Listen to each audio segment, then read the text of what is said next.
I mean, it was. I'm still thinking, and I'm still shook, I'm startled by that the treatment of that lady at my one of my Chick-fil-A's, and we love Chick-fil-A, and my tour in Europe loves coming here to go to and the United Kingdom, and Russia and everybody in Asia to come and eat in Chick-fil-A, and that's one of the most and it was very very nasty. The thief that Nicaraguan lady, because I don't know if that was an alien. I don't know if that was a alacran. I don't know if that was Mrs. Crab. I don't know if that was a sea warren. I don't know what was that. That was I don't know.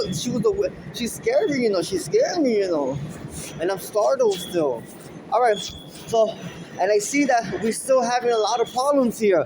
And here's a breakdown of relevant information that I need to share with Congress. And I'm asking my governors, every single governor, to tally up, and I want them to sign. We are going to start war, but I need them to sign an affidavit, with their senators and House members that represent us in the United States Congress, And if this war doesn't work out, then we can impeach the president.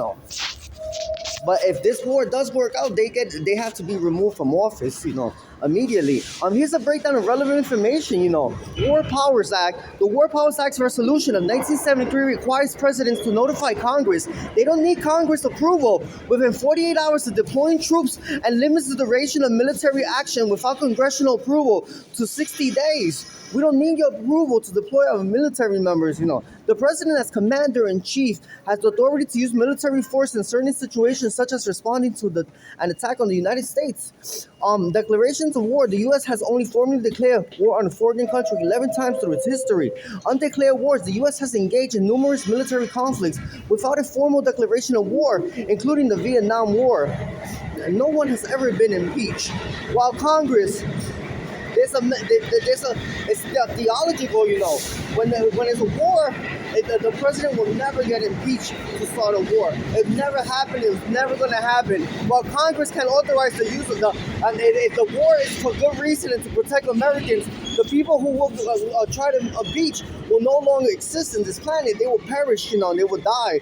And that's a very good thing to know, because the people who are against a good man who protects his people and he protects his nation, and protects the best interest for the nation, does not get impeached.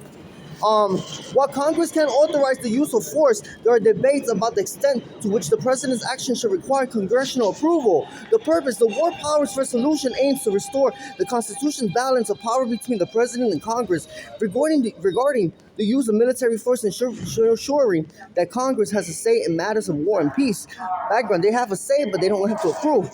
The Resolution War was enacted in response to the Vietnam War, where the U.S. military was engaged in a prolonged conflict without a formal declaration of war by Congress.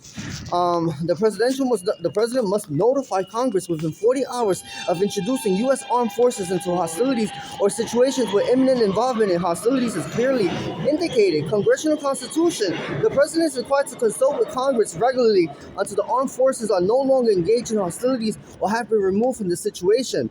Unless Congress authorizes the continuation of military action, U.S. forces must remove within 60 days of the introduction into hostilities. Congressional disapproval. Any member of Congress can invoke section of the War 5C, which are power resolutions, and get a full floor vote on whether to require the president to remove U.S. armed forces from hostilities.